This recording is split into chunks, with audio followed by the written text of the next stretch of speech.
Um, how would you describe Clementine as a woman and as an artist? Describing Clementine as a woman, she was teeny tiny. She was very thin. I don't think she weighed 78 pounds when she died. She probably never weighed more than 98 if she ever weighed that much. Very petite woman, short, but a very sharp-witted, very pleasant type person most of the time. And she was intuitive about people. She either liked you immediately or she read you just for what you were, and she didn't like you. She had a varied background, and she pulled all of those things into her paintings. She was a Catholic convert with some Baptist background in her family, so you see the Baptist type of baptizings in the river, but they are dressed somewhat like priests. So she does all of these things too, brings in her personal experiences on the plantation as she saw life walk by.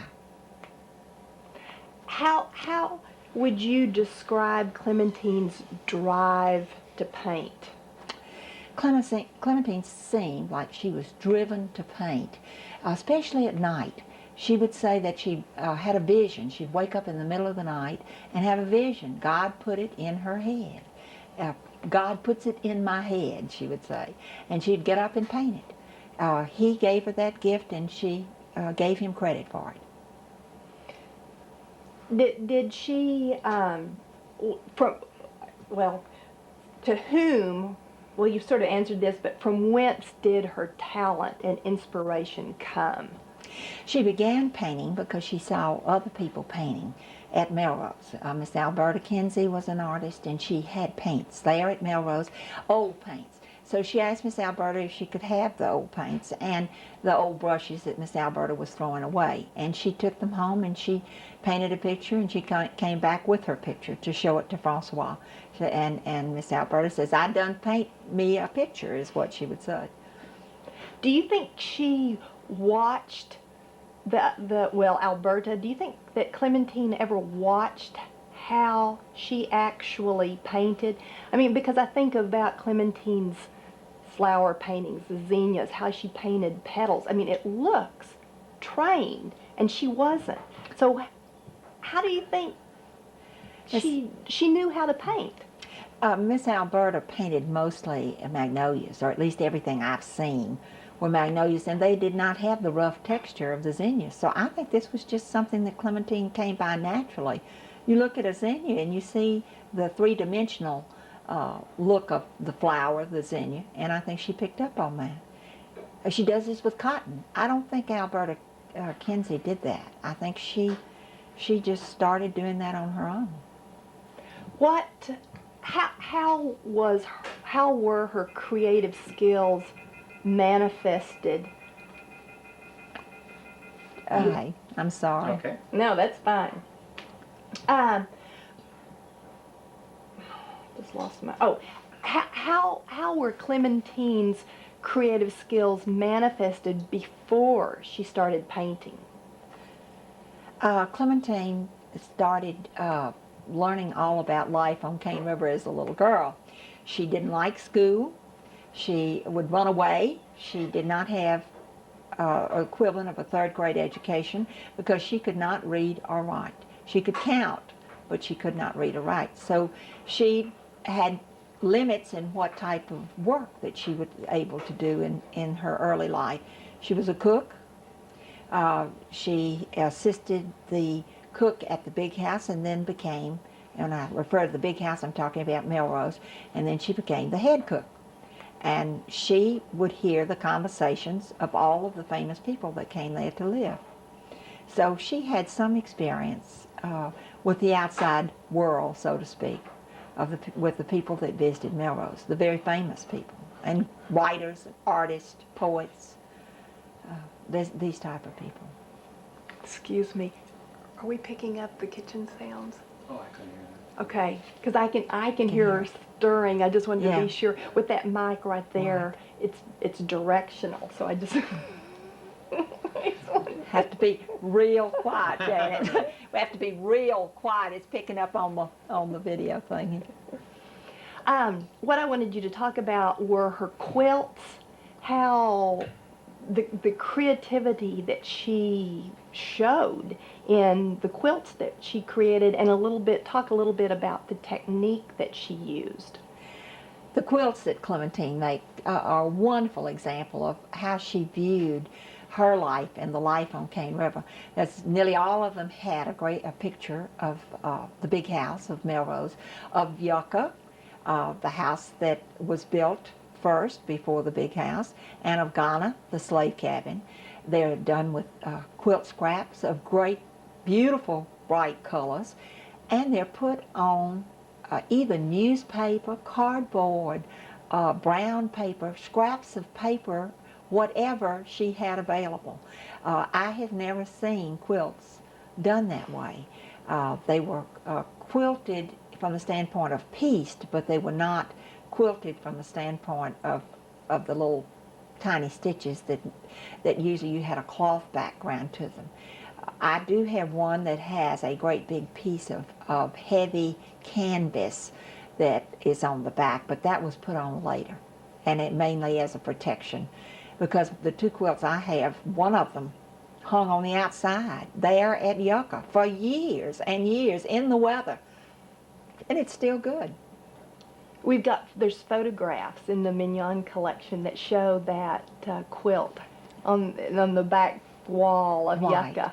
It's really wonderful. What kind of an attitude did Clementine have about life?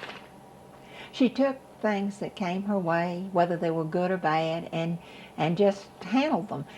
She had some very adverse things happen in her life. The loss of all of her children but one. She had 7 children. She outlived them all. She had several husbands who died. She had to move several times because it was just too much water coming around her house, and another time because the place that her trailer was on was going to be sold. She took everything in stride, and when some of the grandchildren or the hanger-ons would get in trouble with the law, she took that in her stride too.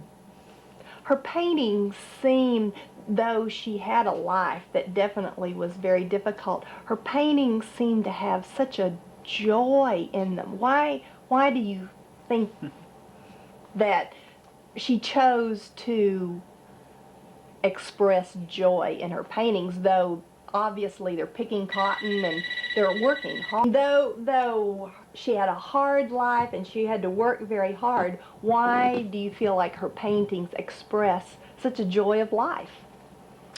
Clementine's joy of life seemed to come from her inner self, as well as those people that were around her. That she provided joy for other people, and other people provided joy to her. She always loved to sell 5-cent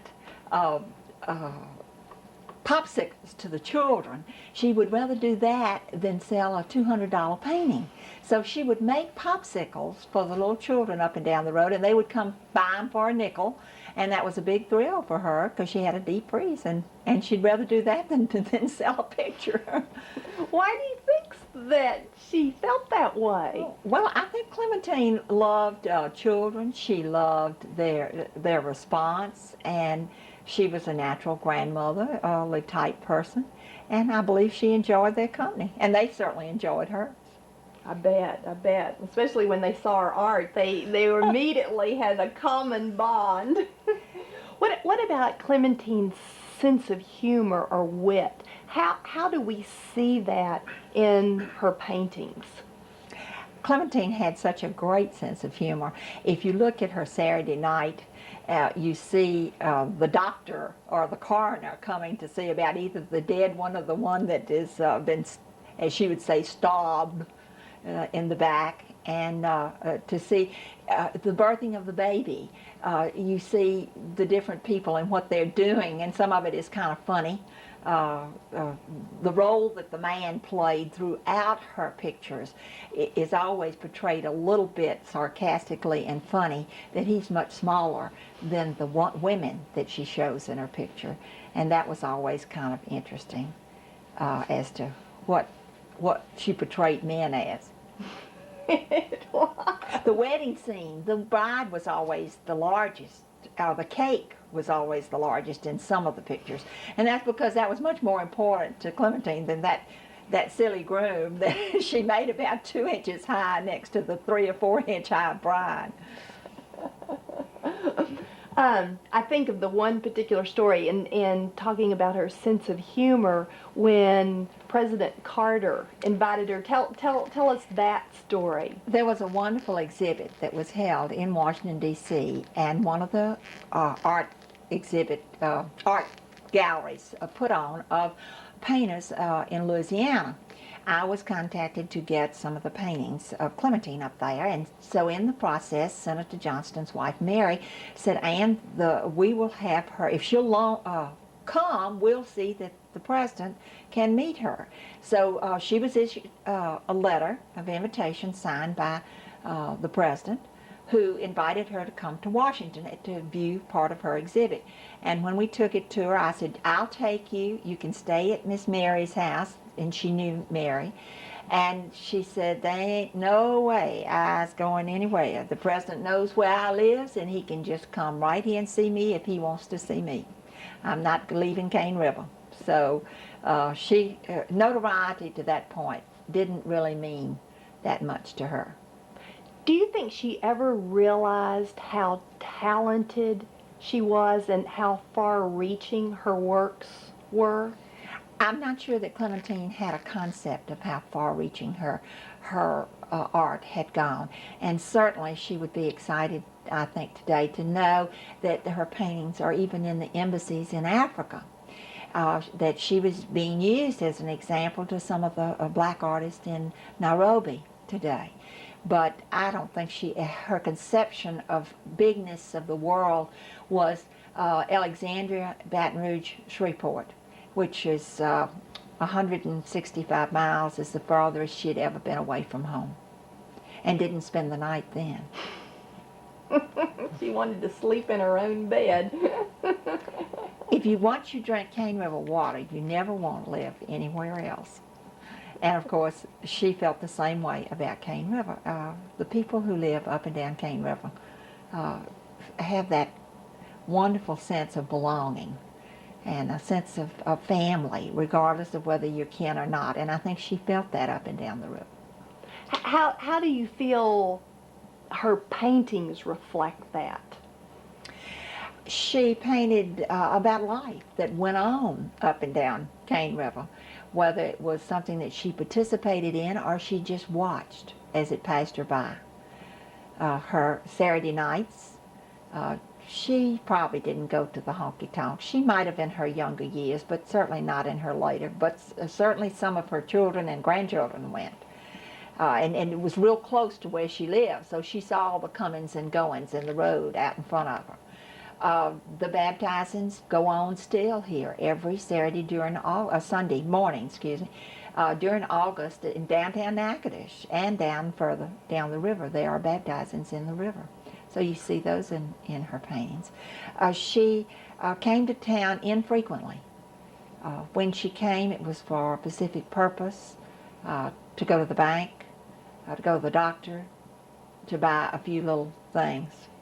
And that was about it. Everybody paid court to Clementine. Her children, her relatives, people who cared about her, people who didn't care about her, but they came to her most of the time. They knew where she was. If they wanted to see her, they came. That's right, exactly. I want to talk a little bit about, because I know that your mother knew her when your mother was young. Explain a little bit about Clementine's situation there on the plantation and the people that encouraged her once her artistic skills began to come to the front. My mother was a student at the university here back in the 20s, and she was a library student of library science, and she would spend every weekend at Melrose with Miss Cammie Henry, helping her to catalog all of the various articles and books that came to Melrose, to its library. She began that when she started here at Northwestern, and then continued through the years all the way till after I was grown. Clementine was the cook there then, and so when she began to paint, and Mama would be there, and she'd have some paintings. Mama would pay her whatever she asked, 50 cents a quarter, $1, then later on $2 or $3, and up until the amounts that we paid shortly before she died. But her pictures were wonderful. I have several of the very early ones that she did for my mother. She loved Mother. Anything Mama wanted, she would have done for her. My mother continued the relationship with Clementine even after she was no longer cook there at the big house by taking her paints and canvases and things of that sort, because Mother was in town here, and that's a good little drive down there. You don't just run down to the corner store there to purchase paints. Many times they had to be ordered from catalogs, or if she made a trip to Shreveport or Alexandria, she would bring them back to her. So she encouraged her, and my father just thought they were awful. I mean, he didn't care for them. He couldn't believe that people were willing to pay money, for that. And later on, of course, all my paintings were all over my house, and people would say, which one of your children painted that? Because they were very childlike. And of course, we'd have to say, these are not our children's paintings. These are Clementine Hunter's. This is a black woman who lives at Melrose. And she was wonderful. My mother had quite a collection of her own, and then when Francois Millon died, she inherited all of his collection. A large amount of that was sold, but a large amount I have. And he also gave me several of the big murals when he came to town from Melrose.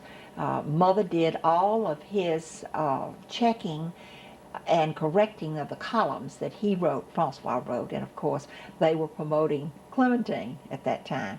My husband always thought it was a miracle that a blind man, and of course Francois was blind, could promote an artist. And he did quite a good job. Did a great job. Let's talk a little bit about Francois. Who was he? What brought him to Melrose? And then what role did he play there? Francois was kind of like the man who came to dinner and never left. He and a friend of his, Christian Bell, who was with the embassy, were over in Mississippi digging in people's houses and so forth, and Miss Cammie Henry and Lyle Saxon being a famous Louisiana writer, were over there also. They met, and in the conversation, Francois was invited to Melrose by Miss Cammie and his friend Christian Bell to come and spend some time at Melrose. They didn't do it right then, but shortly thereafter, they came to Melrose and to visit, and stayed a while, had a wonderful time, and then went on back to New York, where Francois was involved in some type of international trade. War broke out in Europe, and he could not return to France, where he had been, his livelihood had been. So Miss Cammie says, come on back down to Melrose and stay a while. So he did, and he never left. As the longer he stayed, the more he became involved, and she turned over all the letter answering and the tourists that would come and all of the visitors as pilgrims, and that's what I call visitors to our area, pilgrims, because you are making a pilgrimage, not just a tourist. What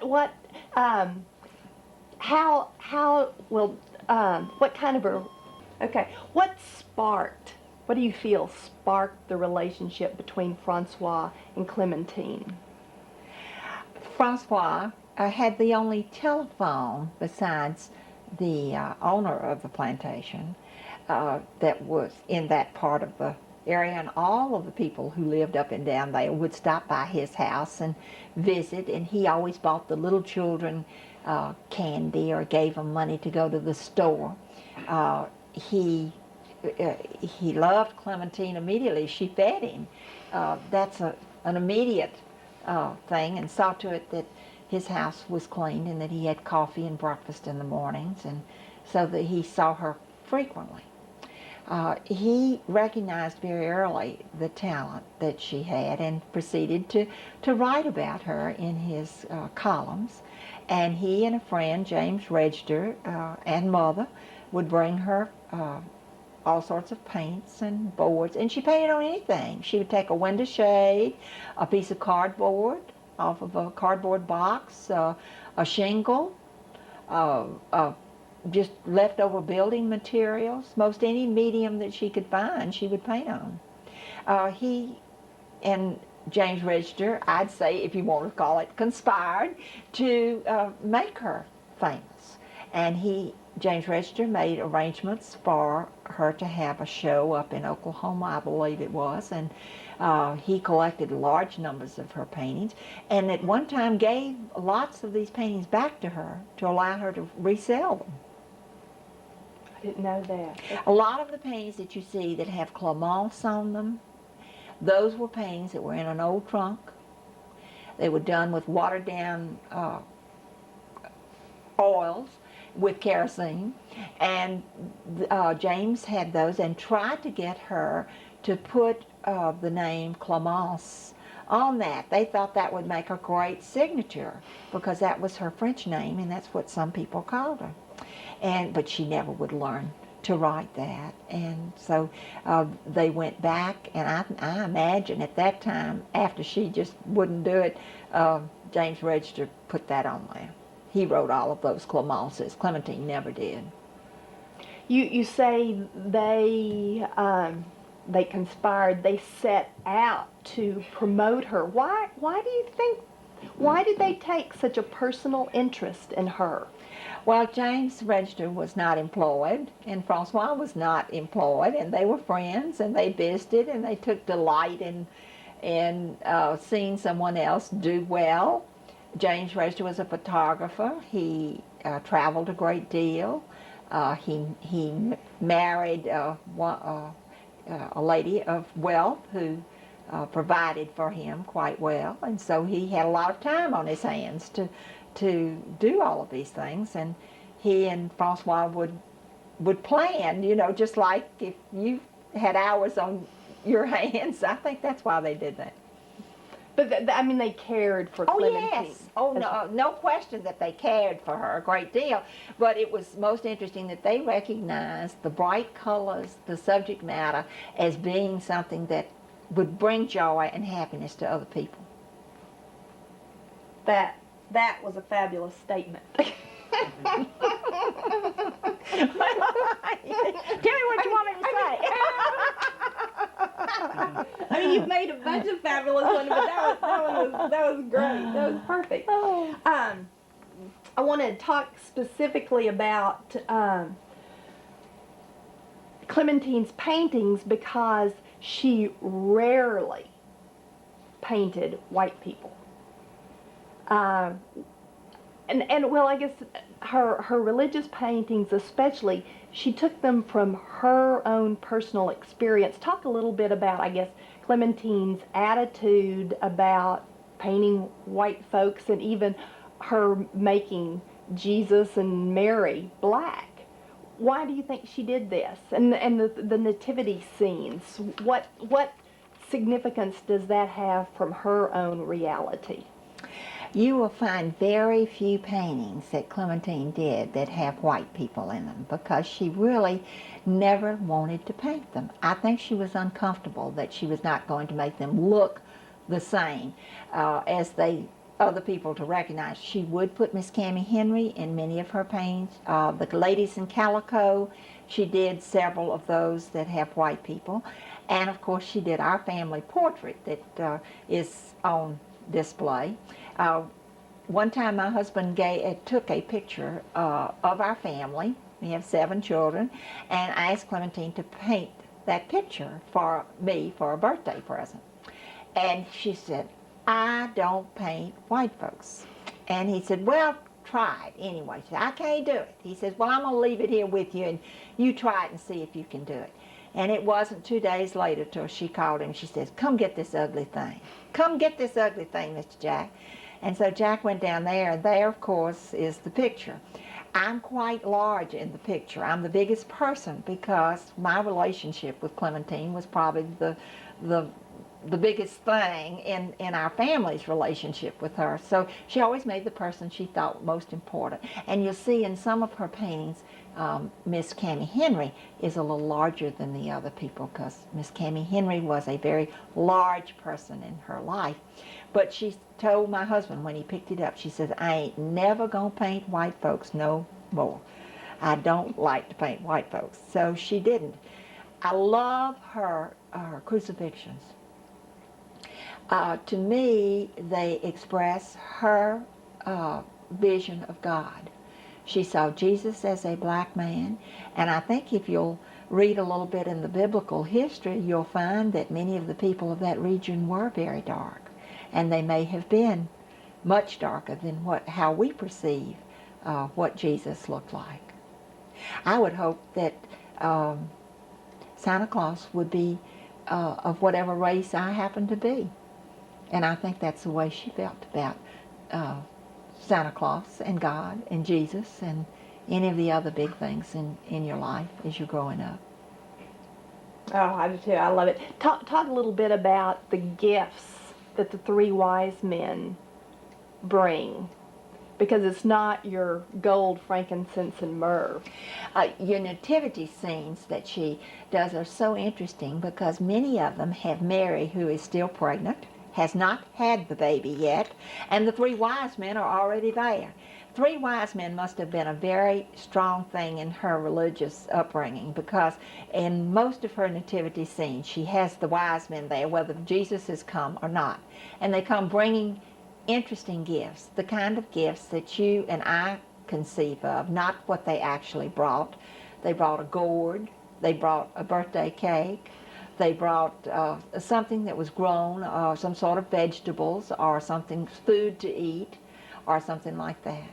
So her conception, of course, was what she would consider a gift, more so than what we would read about, that they add frankincense and myrrh and those types of things. I love that. I'm sure she never understood what incense or frankincense and myrrh were. I wouldn't have known when I was a child, you know. So I'm sure it was much more fun to get the kind of gifts that other people in her lifetime would bring to her or to other. That's the way she conceived it. When we were talking before, you said she was full of little devilments. What did you mean by that?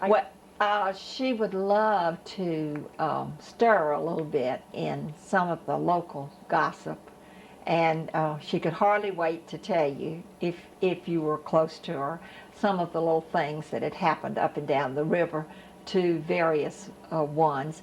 You always knew what happened on Saturday night, and she would tell the story with glee. If somebody had stepped beyond propriety and the law had come to shape them up. She had a few people that she really didn't care for, and she had little nicknames for them. And she'd say, that old so-and-so, you know, but she had a funny little name for different ones that she didn't like, that she would tell stories about.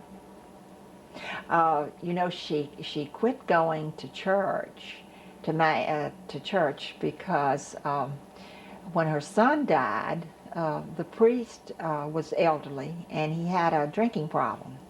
And the coffin was open and the priest was going around putting holy water on the body, and he fell in the coffin with the body. And so she decided she wasn't going back to church then, so the priest had to come see her and bring her communion. And she had quite a few that would come to see her and visit with her. But she quit going to church then. That is so funny. What about, I know that you had mentioned that when people would come visit her, I mean, she wasn't always hospitable to strangers. What I guess, what a little anecdote about people who would come looking for the famous Clementine Hunter. Many times people would come to visit her, and she just really didn't want to be bothered with them, especially with somebody she didn't know. And they'd say, "Could you tell me where Clementine Hunter lives?" And she says, "I don't know. I don't know her, or she lives way down the road there, or she ain't home today." And she did that over and over again. People would ask where she lived, and she'd just tell them, "Not here, somewhere else." She didn't want to be bothered with them.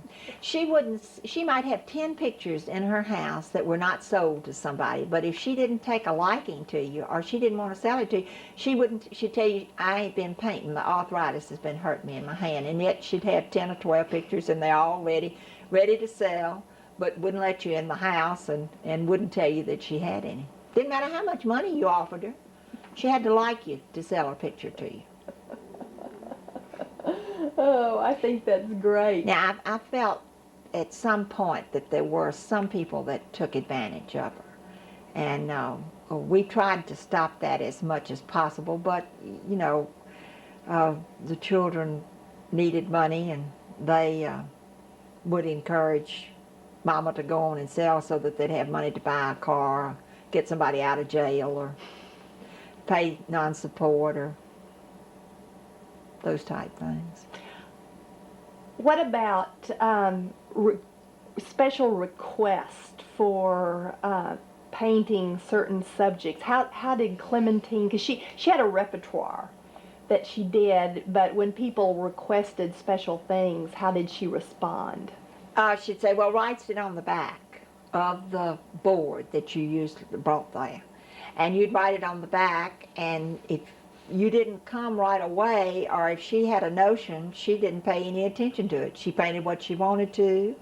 Occasionally you might get what you requested. In later years you got whatever she did, and it probably was somebody else's board. Many times I went there, and other people went there, with somebody else's name on the back of the board, and she'd just say, "I got a picture in here, do you want it?" And she'd sell it to you. So when the person came, she'd say, "Well, I ain't had time," or, you know, she just wasn't interested. If she really wanted to paint it for you, she might paint what you asked for, like a cotton picking, or her baptizings, or her funerals, or Saturday night, or playing cards, or eating watermelon. She'd get on a kick, though, for a while and paint the same thing over and over again. She did a lot of nativity scenes. That seemed to be a favorite. And then those of us who bought a lot, you know, you didn't want to keep buying the same scene over and over again, so we'd sometimes try to get those sold for somebody else to buy, because we didn't want 50 nativity scenes. Why do you think she would just paint? She had these few topics that she painted over and over and over. Do you have any idea? She painted the same thing over and over again, and I really don't know why, except that her life's experiences were somewhat limited, and she'd been able to sell the paintings that she did like that. She didn't require a lot of material things, but she wanted enough to support the rest of the family that all lived off of her. And even at her late age, she still supported that family, extended family. So she knew they'd sell, and then I think she felt she had maybe what she called visions, and that was what she was comfortable painting. I love some of the most unusual ones. The hog killing, the birthing of the baby, the dancing at a honky-tonk that I haven't seen one like it. The woman is much bigger than the man. Just lots of different things like that. Occasionally Easter, she would do a strange one with all kinds of Easter eggs, all up in the air and up in the trees and places that no way an Easter egg could be. Or perhaps sometimes the schoolyard with the children, they would be playing different games that you don't see too many of those. I have one of a graduation scene. I haven't seen any others like that, but there might be. You couldn't guarantee that you have the only one like that because she painted so many paintings.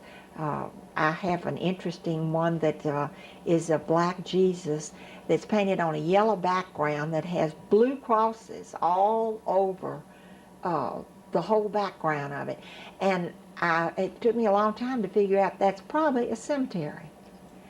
And many times on All Souls Day, Mass is said in the cemeteries.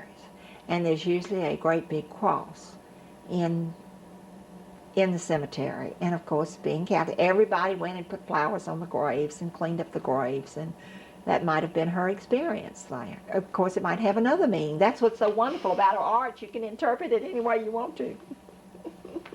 You can. Well, you pretty much answered this question, but I was going to ask you what attracts you to her painting? What do you like best about her paintings? I was attracted to her from the time I was a little girl.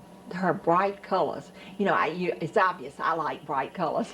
My house, my clothes, everything I do are bright colors, and Clementine liked bright colors. She had one period in her painting that they were not bright colors. They were kind of dull, and you couldn't help but wonder, perhaps, if it had something to do with the cataracts growing on her eyes. And once those were taken off, she started with the bright colors again. And then a lot of times it had to do strictly with what kind of paints she had. She had a pink period, she had a yellow period, she had a green period, she had a blue period, and everything you bought had that background on it because that's the paint she had. Even some with lavender or purple backgrounds. And then, of course, in her later years, she quit putting any backgrounds at all on what she did because that took extra time. And she tired more quickly. Yeah, it just looked like she wanted to get to the meat of the matter and forget about all the embellishments. Clementine drew her pictures first with a pencil and then painted. She did not paint directly. Her trees would be drawn and the people would be drawn. Her foreground, the ground or either the whatever would not be drawn, but all of the figures would be drawn before she painted them. Tape? Battery. Oh, okay. Tape. Getting there too. A couple more questions. I wanted you to talk. Part of you. And a lot of them have stories, you know, as to how I got them. The one behind me here, Clementine called me one Christmas and said, "Come, I got something for you." And of course that meant bring food, bring candy, bring paint, bring flowers, bring something. She loved for me to come with cooked food, though. And I think she liked the way I cooked and the way the lady that worked for me cooked. And so I would bring her food, whatever we'd have, black-eyed peas, cornbread, whatever. And when I got there, she said, "I got something for you." And she brought this picture out. And that was so special because I think it's a wonderful picture. And the bright colors are there, and they're happy. They make people happy. They make me happy to look at. Oh, absolutely. What about, we're rolling, right? Mm-hmm. Okay. Jack's favorite painting, the zinnias on the mauve background? That particular picture we purchased from James Register, personally, just from him to me. It looked so good, I could hardly believe that that was one of her pictures. But what makes it look so much softer and has that special shine to it is that Mr. Register had put Damar varnish on it. Clementine had painted it and had sold it to him, and he Damar varnish on it, and it gives it a wonderful protection as well as a really nice shiny look. The zinnias to me on that is lovely, and the colors are lovely. And that is a very early one because you can, the way she did the pastels and mixed her paints. As she grew older, she quit mixing paints. And you'll see that as you see the progression of the paintings.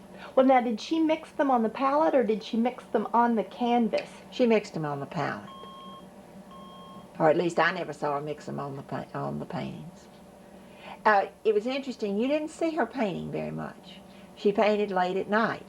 So when you go to the house during the daytime, it wasn't often that you found her painting. occasionally, but most of the time not. And still the next day she'd have paint all over her hands, all over, still on her face, in her hair. And of course she wore these wonderful little wigs that were just cute little pixie wigs. And sometimes in her later life she'd get them on wrong, and we'd always have to kind of straighten that so she'd look okay. And many times when people wanted to interview her, she wouldn't talk to them unless Tommy or Dee Dee or myself would go with them to do just like we're doing here today. They would ask a question, or either we would ask the question, and if she didn't say anything, we would say, well, tell them about so-and-so. And she then would tell about her early life, if that's what they wanted to know, or why she painted the way she did, and when did she paint, and when did she start. But she always gave God credit for her talent whenever anybody interviewed her. Through photographs, and we are using some interviews that were done with Clementine to really feel like they know her when this program is over. What endeared her to you?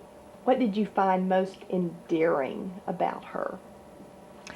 I was always amazed that Clementine had such a love for life and such a zest for sharing that with other people. And I think that's what she did with her painting. She might not have done it so much with herself because she was a rather retiring woman in public, but she shared her zest for life and her happiness with her paintings with other people. I loved going to visit her because we always talked about everybody up and down the river and the children, and she wanted to know about my children and my grandchildren, and that was the relationship that we had. Great. I think that's it. You go. You want to take a picture of that?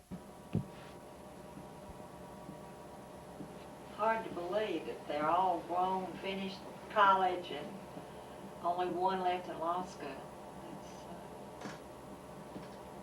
It is. I have 11 grandchildren already, And several that aren't there. and more to come. You're gonna have to add even more leaves. You know, or not, but you're welcome to. Well, I was thinking, do you have the Jesus? Yeah, several. Well, that one that you were talking about? Because you know, Harry. I wonder did Harry take that? It may be down at the office. I just love that.